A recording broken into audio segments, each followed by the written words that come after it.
And as much as I love the animals that I work with, it was honestly one of the worst experiences ever.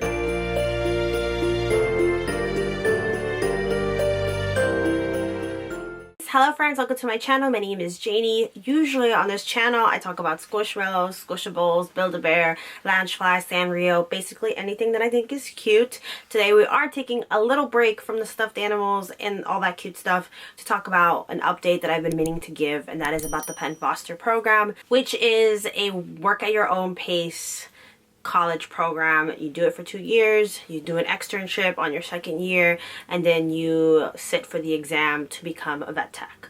So I've been doing updates here and there, but I did take a break from filming content about Penn Foster because I ended up dropping out. So today that's what I'm going to talk about, why I dropped out, how I feel overall about Penn Foster, what happened, why am I no longer in love with the animal field, etc, etc. But I'll get it out of the way because I don't like to beat around the bush. I think the Penn Foster program, specifically the vet tech one that I'm talking about, is really good. I think it's a nice option for people who have to work other jobs and aren't lucky enough to just go to school or don't want to go into straight debt, depending on your finances, because you can pay it monthly. There are different payment options.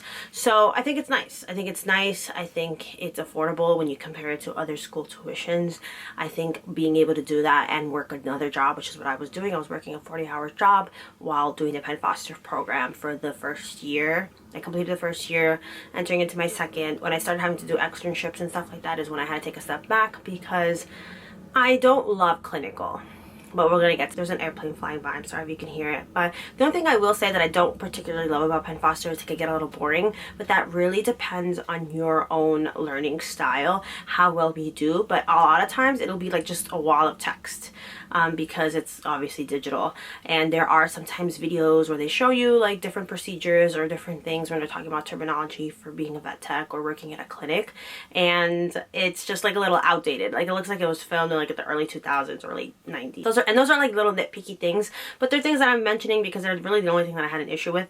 Other than that, I thought it was a great program. Like I said, I was just a little bored, but I generally work well like that. Learning to me has always been fun, which is why I decided to do the Penn Foster program, because I knew it was going to look good in my resume. I had previously worked at a zoo, and that was initially the goal, was just to have my vet tech degree simply because it would help me. Not all clinics require it. Sometimes you're a veterinary assistant, but you're performing the same tasks as a vet tech. It can get very murky and weird. I live in New York City, just for reference, so I did want to just have that license. I did want to have the degree, but it's not necessary. I have friends in the field who are currently getting paid a lot of money. They're veterinary assistants, but they do incredible things surgically and in other practices. So that's something to keep in mind where you live. Like I said, I enjoyed the program, but I didn't want to go through with it if it wasn't something I absolutely wanted, especially if I'm pouring money into it and I'm also paying off my debt and I'm getting married and I'm trying to do this, that, and the other. Like, it just also hit during the shutdown, and I don't want to get demonetized or anything, but that also kind of affected the animal field at the time in what people were doing in ours. When I was working, the zoo shut down. It was just a lot going on. So I will say, if you are interested in the Penn Foster program, I definitely think you should do it. I think it's an affordable option. I think it works well around schedules, as long as you have the discipline that is necessary for something like that, because it is so easy to slack off. It is so easy to be like, okay, I'll do that next time, I'll do that next time, I'll do that next time, or even just to like cheat on your exams. Not all of them are proctored. There's going to be some major ones where you are being watched, obviously, to prevent cheating, but the chapter tests are not obviously monitored, so it is very easy to just look at your notes and just, you know, get the answers from there. But you do yourself a disservice, I think, long term, because there's going to come a time and a place where you're going to need to have that information in your head organically without having to reference your notes every 5 seconds. So that's just something to keep in mind as well. But I really liked it. I found it challenging. I didn't think it was like a walk in the park, as much as I love that stuff and I'm already somewhat familiar with a lot of it. I did learn a lot of amazing new things, and it's not just about dogs and cats, and that's my favorite part, is the exotics section of it, because I'm super into ornithology. But ultimately, like I said, I decided to go a different path, which I'm going to talk about, but ultimately it just wasn't for me. I didn't want to pour all this money into something that I wasn't interested in. Not that I wasn't interested, it's just clinical, it's just a lot. And I didn't have the best experience, which I'm going to get into, but I want to just wrap up this Penn Foster portion of the video. I liked it. I recommend it. It's not going to be for everyone though. If you know you're someone who needs to have like an actual professor or classmates or things like that, then I do not recommend it. If you know that you work well, if you know that you can be disciplined and really stick to a schedule, not that you need one, but if you don't necessarily have one, then like I said, it's very easy to fall off, and the more you fall off, the more that's going to affect your expected graduation date and all that stuff. All right, so now that we talked about the actual Penn Foster program, I'm going to talk to you about my experiences. So like I said, I work seasonally at a zoo. My husband's a zookeeper. I didn't work with him at the time, but I really love animals. I always have. I went to an agriculture high school. Living in New York City, I feel like can limit sometimes the things you can do, and I feel like when you live in New York City and you love animals, we all tend to do the same jobs, like work at the zoo, volunteer wild bird fund, do this, that, or the other.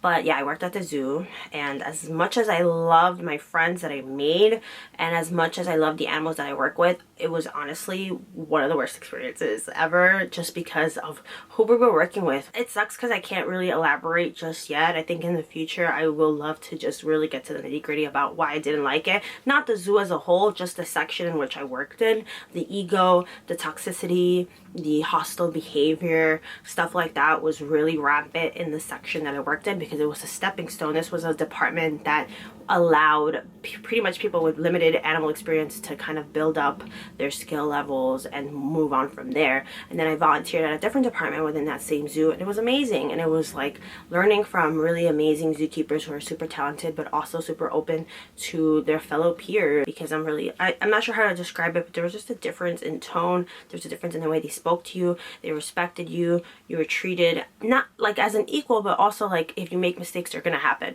That's how they are. Whereas the other place, it was just kind of like you are constantly being bashed for things sometimes that weren't even your fault. Again, like I said, I would love to elaborate in the future. I do have videos about my former employment at like Build-A-Bear and at Barnes & Noble, and I really want to do one for the zoo, but unfortunately I have to be careful what I say, stuff like that for now. But yeah, it wasn't a great experience. And then I ended up being a veterinary assistant, or a kennel assistant. Basically the title was blurry with that one, at an exotics hospital in New York City, which I was super happy about because I love birds, and this place had a lot of birds. It had a boarding center and then the surgical clinical part of it. And as a veterinary assistant or kennel assistant, I forgot what the papers were officially, but we did it all. We did it all for $15 an hour, and that is not enough for me. Now, I know there are other states that have lower minimum wages. I get it, but for New York City, $15 is never going to be enough, especially for the amount of work that they were piling on us, taking care of boarding animals, and then taking care. It was just a lot. I don't know. It was a lot. I didn't really like the atmosphere. And I know that's common for a lot of clinics. Like, you kind of have to like trial and error, see which ones fit, which ones have like a good work environment, blah, blah, blah. But I didn't have the patience. It was in the middle of a shutdown. I had bills to pay. I had been unemployed for a significant amount of time at that point because I had left the zoo in 2020. I was like, I can't do this anymore.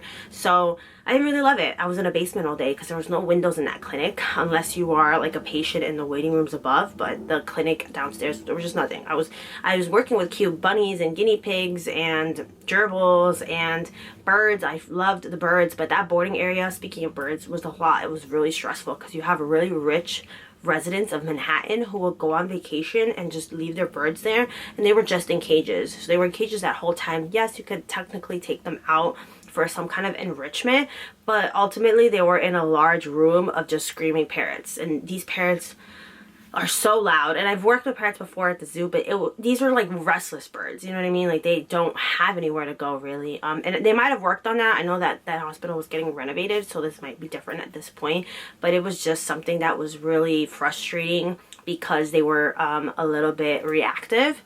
I mean, I don't blame them if they're in their cage all the time. So every single cage, for the most part, except for the little birdies, like the little budgies, every single cage, in order to put the food and water in, you had to have your whole hand in there. Like, it was an actual opening. It wasn't the type of cage where you could just slip the dish in and out. So obviously that led to a lot of bites, and I didn't even get the brunt of it. The girl who was teaching me everything was super new. There was a quick turnover at that hospital, which is also kind of a red flag, but she was getting bit constantly by these parrots. And parrots are like, you know, they're obviously really intelligent. They're gonna like who they like, and they didn't like her, and a lot of them didn't like me either. So I would be working on a different parrot, but the parrot underneath it was able to reach me and bite me, and it was just a lot of macaws.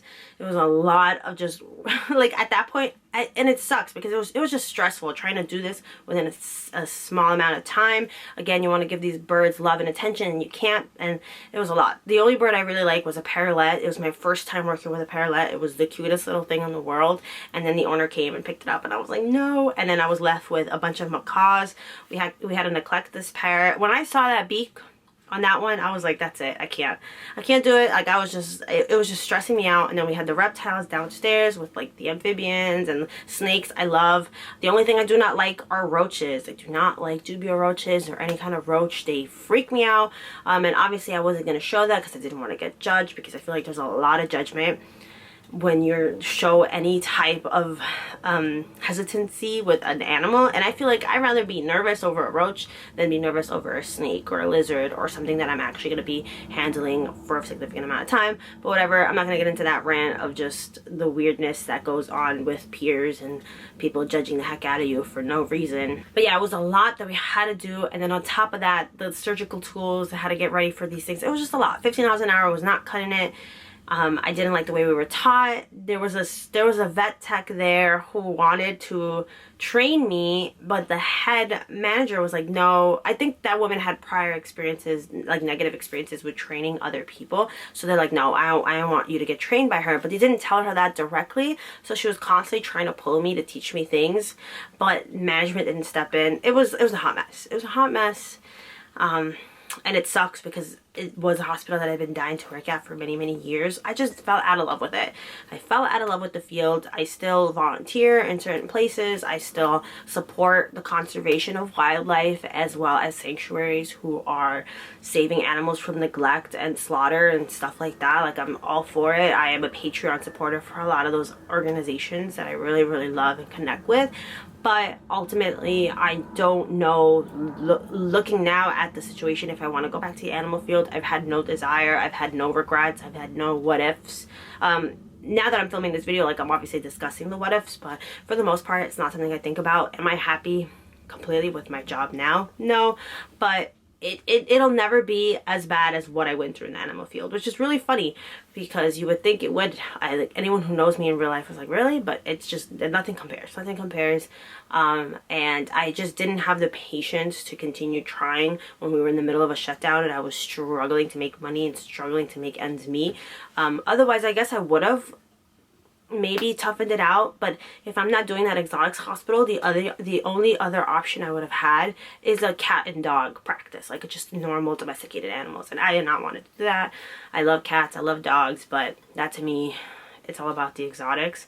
And I did try applying to like Central Park Zoo, which is amazing. Like, the difference between Central Park Zoo and the zoo that I worked in is night and day, in terms of how they treat their seasonals, the responsibilities that your seasonals have. Because at the other place, it was really very much like being security and facilitating interactions with guests, which I understand to a certain extent, but there was a lot of like things we were not allowed to do that in any other program, in any other zoo, in any other state, it would be a no-brainer. So you lack certain skills, and then you meet other people who have been doing this for the same amount of time as you, and then they're able to do all these things, and you have it because you've been just standing there telling kids not to poke the geese, or, you know, like, it's a lot. I can go on for hours, but I'm not. We're gonna end it here. That's why I'm no longer in the Penn Foster program. I'm just not into it. Where is my life taking me? Where am I taking my life? I have no idea. All I know is I wasn't feeling fulfilled and happy, as much as I do love animals. And yeah, that's it for this video. If you made it to the end, thank you so much, and I will see you very soon with another normal video. Until next time, bye.